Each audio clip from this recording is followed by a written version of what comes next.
Durante la cena familiar, ella proclamó con orgullo que estaba comprometida con mi mejor amigo. Todos esperaban que yo me derrumbara, pero en lugar de eso, deslicé bajo la mesa una sola foto que lo hizo palidecer. Él la dejó frente a todos y desapareció. Hoy, es ella quien llora en mi puerta, suplicando que la deje entrar. Cuando ella lo dijo, fue como si todo el lugar quedara sin oxígeno. Estábamos cenando cuando, con total calma y una sonrisa perfectamente calculada, anunció: «Estoy comprometida con tu mejor amigo. Llevamos meses viéndonos». La mesa entera se quedó en silencio. Todas las miradas se dirigieron hacia mí, esperando que explotara. Pero no lo hice. Simplemente desbloqueé mi teléfono bajo la mesa, busqué una foto precisa y se la envié a Cole por AirDrop. Savannah era mi novia y Cole, mi mejor amigo. Durante 4 años pensé que tenía mi vida encaminada, un buen trabajo, una mujer a la que amaba y un amigo de toda la vida. La verdad era otra. No tenía nada de eso.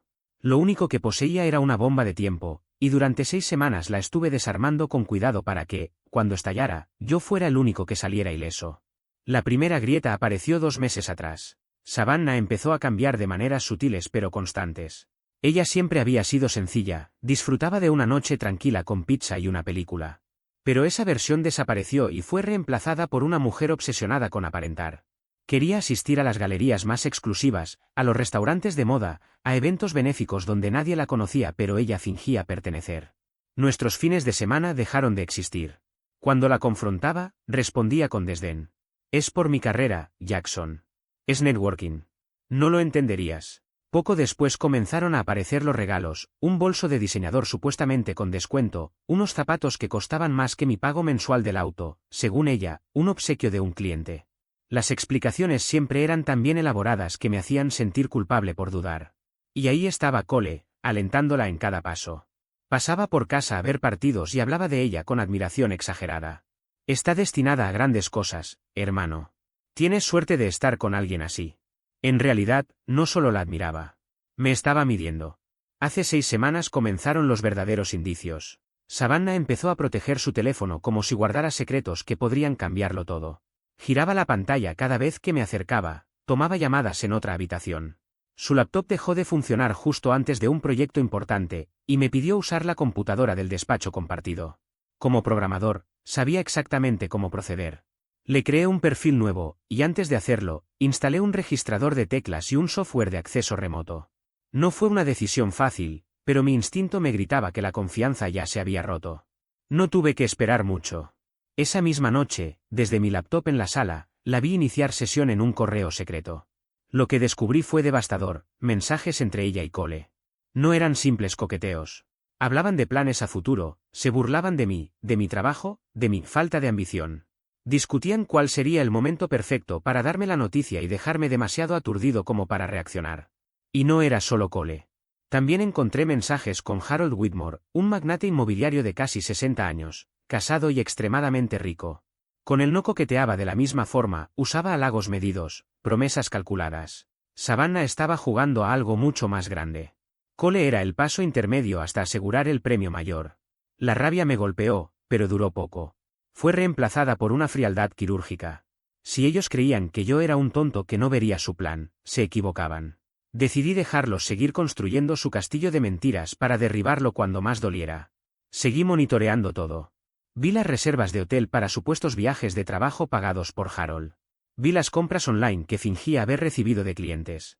Y una semana atrás, la pieza final encajó.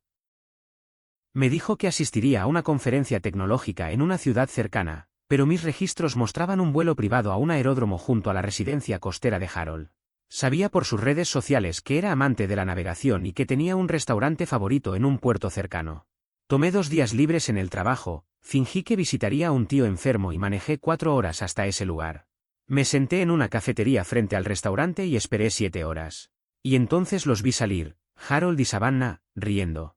Él la rodeaba con el brazo y ella lo miraba con la misma devoción falsa que antes me regalaba a mí. Harold llevaba su reloj personalizado, muy reconocible. Saqué mi teléfono y capturé una foto nítida: Savannah, Harold y ese reloj en una sola imagen. Tenía la prueba definitiva. Savannah y Cole se volvieron más descuidados. El lunes siguiente, Cole me llamó. «Amigo, tenemos que cenar el viernes. Tengo grandes noticias». Propuso un restaurante elegante, uno de sus nuevos favoritos, y por supuesto, me pidió invitar a Savannah. Era evidente. Esa noche planeaban su gran revelación. No les bastaba con traicionarme, querían hacerlo público. Querían que todos me vieran como el hombre que se quedó atrás, el que no pudo estar a la altura. Ellos creían tener el control de la historia. Pero mientras ellos soñaban con su pequeño mundo perfecto, yo ya había preparado cada detalle para ver cómo se desmoronaba frente a todos. Siempre supe que, tarde o temprano, la máscara iba a caerse. Lo que Savannah y Cole no entendían era que yo ya había hecho mis movimientos mucho antes de que se sintieran vencedores. Fue un juego de poder, y ellos estaban convencidos de tener todas las piezas. Lo que no veían es que yo era quien manejaba el tablero. Después de descubrir lo que estaban tramando, no reaccioné con impulsividad. No grité. No hice escándalos. Me limité a observar, a trazar un plan con precisión quirúrgica. Pasé 4 días meticulosos preparando cada paso. Lo primero fue asegurar mi posición, abrí una nueva cuenta bancaria y transferí hasta el último centavo de mis ahorros, dejando apenas lo justo en nuestra cuenta conjunta para que no sospechara. Cada detalle fue calculado, el monto que dejé era suficiente para parecer cotidiano, pero no tanto como para que se llevara algo realmente valioso. Luego vino la parte legal. Llamé a un abogado de confianza y, con tono firme, le pedí que redactara un aviso de desalojo. Savannah no tenía ningún derecho sobre mi casa, su nombre no figuraba en la escritura. Esa fue mi primera garantía de que no tendría ni siquiera un lugar donde regresar. Empaqué todo con la frialdad de quien ya no siente nada. Cada zapato, cada bolso, cada prenda suya fue cuidadosamente guardada en cajas numeradas. No dejé ni un solo perfume en el baño ni un abrigo en el armario. Llamé a una empresa de mudanzas y les pedí que trasladaran todo a un depósito. No fue por piedad que pagué el primer mes, fue por estrategia. Quería que no tuviera excusas para regresar a reclamar nada. Para cuando llegó el viernes por la mañana, cada rastro de ella había desaparecido de mi hogar. La casa se sentía distinta, no vacía, sino libre. Esa misma noche, cuando crucé las puertas del restaurante donde habían organizado la gran cena, supe que ellos pensaban que tenían la escena bajo control. La música suave de fondo, las velas en las mesas, el murmullo de las conversaciones alrededor, todo contrastaba con la tensión que bullía bajo la superficie. Savannah y Cole estaban brillando, literalmente. Sonreían con esa clase de euforia falsa que solo tienen quienes se sienten intocables. Bajo la mesa, sus manos se rozaban como si fueran protagonistas de una película romántica. Estaban tan convencidos de que yo era el ingenuo de la historia que ni siquiera disimulaban. Pidieron la botella de champaña más costosa del menú, como si estuvieran celebrando su triunfo personal sobre mí. Yo, mientras tanto, los observaba como quien ve arder una mecha sabiendo que la explosión es inevitable. Cuando llegó el momento, Savannah se puso de pie. El tintinear de la cuchara contra la copa hizo que toda la mesa guardara silencio. Su sonrisa, impecable y artificial, era la de alguien que creía tener el mundo a sus pies. Buenas noches a todos, dijo con voz dulce y ensayada. Quiero agradecerles por acompañarme hoy. Este último año ha significado muchísimo para mí. He crecido, he cambiado, y he tenido que tomar decisiones difíciles para encontrar mi verdadera felicidad. Hizo una pausa dramática, mirándome con esa expresión fingida de compasión. Era parte de su teatro, la escena que había planeado para verme caer frente a todos. A veces, continuó, uno comprende que la vida que lleva no es la que realmente merece. Y yo, respiró hondo, como si estuviera conteniendo lágrimas de felicidad, yo encontré a la persona con la que estoy destinada a estar. Giró lentamente hacia Cole. Su rostro irradiaba satisfacción. Cole y yo hemos estado juntos estos últimos meses, anunció con un orgullo descarado, y esta noche quiero compartir con ustedes que, estamos comprometidos. El grupo que nos acompañaba, sus cómplices emocionales, aplaudió sin vergüenza. Algunos vitorearon, otros fingieron sorpresa. Todos sabían lo que iban a anunciar. Todos menos, supuestamente, yo. Fue casi cómico ver cómo esperaban que me desmoronara ahí mismo, como si mi dignidad dependiera de ellos. Pero no. No sabían que yo ya había movido las piezas semanas antes. Sonreí. No de felicidad, sino de certeza. Vi a Cole, a quien había considerado mi hermano desde la infancia, y le di una lenta inclinación de cabeza. Él creyó que era resignación. No lo era. Tomé mi teléfono, busqué la fotografía que había tomado una semana atrás, Savannah abrazada a Harold Whitmore, con el reloj personalizado brillando en su muñeca. Un símbolo de su traición. Seleccioné el nombre de Cole en mis contactos y presioné enviar por AirDrop. El sonido de su celular rompió el murmullo de la mesa. Frunció el ceño, molesto, y al ver la imagen, el color desapareció de su rostro como si alguien hubiera vaciado toda la sangre de golpe. Lo vi palidecer, tensarse, perder el aire. Sus ojos saltaron de la pantalla a Savannah y luego a mí.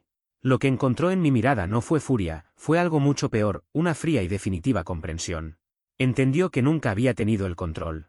Era un peón más. Se levantó bruscamente, el estruendo de la silla raspando el piso hizo que el restaurante enmudeciera. ¿Cuándo fue tomada esta foto? Le preguntó con un tono bajo, peligroso. Savannah tartamudeó, intentando ver la pantalla. ¿Qué foto? Amor, ¿qué pasa? ¿Qué foto? ¿Rugió? Con Harold Whitmore. Esto fue el sábado pasado. Me dijiste que estabas cuidando a tu tía enferma. Y usaste mi tarjeta para pagar el hotel. El rostro de Savannah se desmoronó. No tenía escapatoria. Los demás comensales se quedaron paralizados, con las bocas abiertas, como si presenciaran un accidente a cámara lenta. Se acabó, escupió Cole, temblando de rabia. Eres la persona más falsa y manipuladora que he conocido. Nos utilizaste a los dos. Sacó el anillo de compromiso de su bolsillo y lo lanzó al suelo. Luego me miró con una mezcla de vergüenza y frustración, arrojó unos billetes sobre la mesa para pagar su parte y se fue sin mirar atrás. Savannah se quedó sentada, derrotada, convertida en el epicentro de su propio desastre.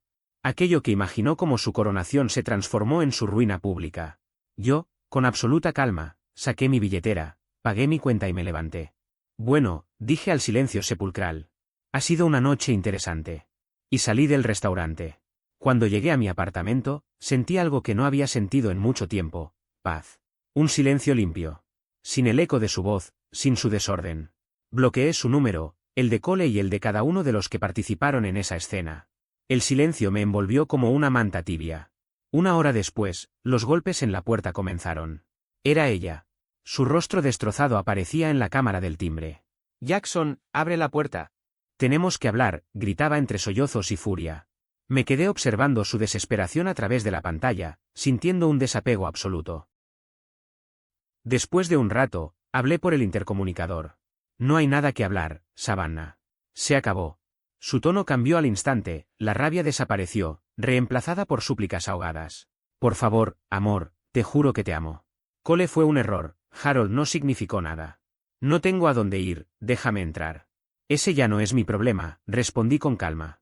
Tus cosas están en un depósito. La llave y la dirección fueron enviadas a la casa de tus padres. Les llegará mañana. Me miró a través de la cámara, incapaz de procesar que yo ya había pensado cada paso antes que ella. Luego vinieron los insultos, dijo que me odiaba, que nunca me había querido, que arruiné su vida. Simplemente apagué el intercomunicador y me serví un trago. Quedaba un último detalle. Busqué en redes sociales a la esposa de Harold Whitmore. Su perfil era público. Lo que venía después no era venganza impulsiva. Era simplemente justicia, y la pieza final de una partida que Savannah creía que jugaba sola. Creé una cuenta anónima y le envié un mensaje a la esposa de Harold. Era la misma fotografía que había compartido con Cole, acompañada de una sola frase, tu esposo, el sábado pasado. Pensé que debería saberlo. A la mañana siguiente, mi celular sonó con un número desconocido. Al contestar, reconocí de inmediato la voz del padre de Savannah.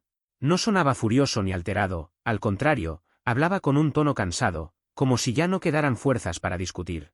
Me explicó que esa madrugada Savannah había aparecido en su casa completamente fuera de sí, llorando y relatando una versión distorsionada de lo ocurrido, en la que yo era el villano de la historia. Sin embargo, cuando él y su esposa tuvieron acceso a la llave de la unidad de almacenamiento, la misma que guardaba buena parte de la verdad, comprendieron que mis palabras tenían mucho más sustento que las suyas.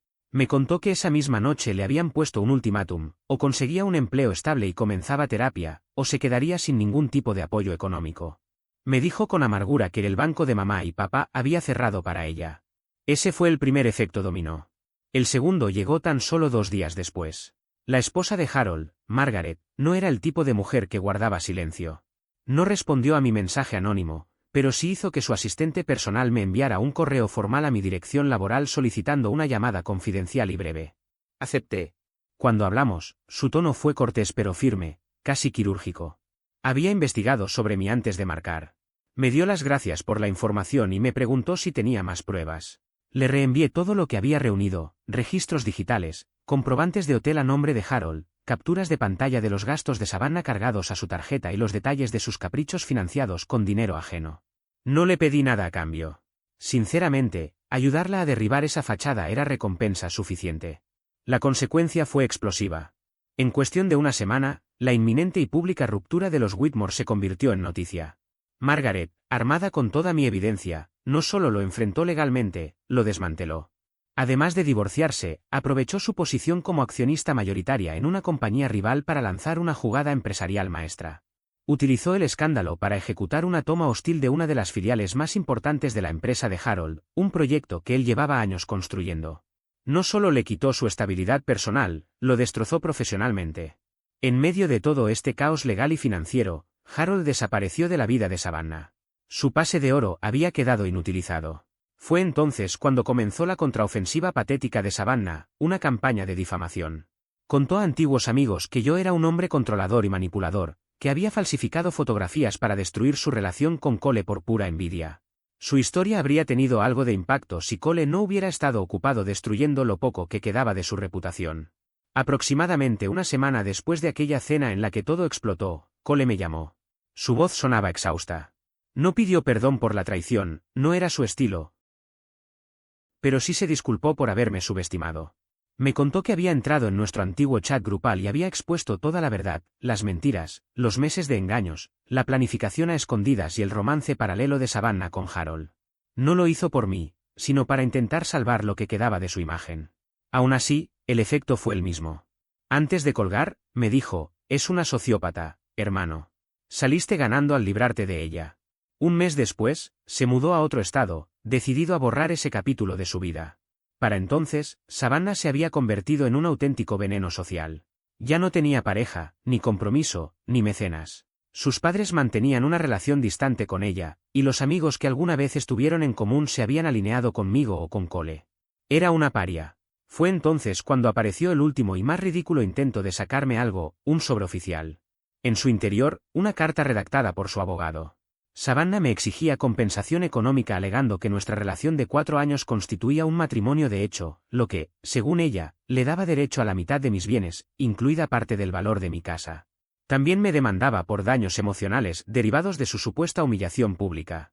No pude evitar reírme al leerlo. Envié el documento directamente a mi abogado, con quien ya había tratado previamente el asunto. Su respuesta fue impecable, una sola página, contundente. Aclaraba que nuestro estado no reconocía el matrimonio de hecho. Adjuntaba una copia de la escritura de mi casa, adquirida a mi nombre antes de conocerla, junto con la notificación de desalojo que ella misma había recibido semanas atrás. El cierre fue una joya. Si Savannah continuaba con su demanda infundada, mi equipo legal citaría testigos sobre su infidelidad, incluyendo al señor Cole y al señor Harold Whitmore. La carta dejaba claro que, dada la mediática y amarga separación de Harold y Margaret, su testimonio sobre sus gastos conjuntos sería inevitablemente relevante. Nunca volvimos a tener noticias de ese abogado. Han pasado 6 meses desde entonces. El silencio ha sido casi total. Según me han contado, sus padres, después de varios meses de tensión, terminaron dejándola instalarse en el sótano de su casa, como último intento de que enderezara su vida. Trabaja en una oficina pequeña, aburrida y sin proyección, quejándose a diario de cómo la vida le ha jugado sucio. Harold Whitmore ya no es el empresario arrogante que solía ser. Margaret transformó el escándalo en poder y fortaleció su empresa. Cole desapareció de la escena y los pocos amigos que alguna vez se mantuvieron neutrales se fueron alejando de ella con el tiempo. Yo, en cambio, retomé mi vida pieza por pieza. Recuperé mi casa, mi estabilidad económica y, sobre todo, mi tranquilidad. No necesité levantar la voz ni escalar la confrontación para ganar, me limité a mover cada pieza en silencio, con precisión. Mientras ellos jugaban creyendo que tenían el control, yo ya había trazado cada línea de la partida. Hoy, cuando miro hacia atrás, no siento odio ni satisfacción desmedida, solo una paz inmensa. A veces la mejor venganza no es destruir a quien te hiere, sino seguir viviendo bien cuando su mundo se derrumba por su propio peso.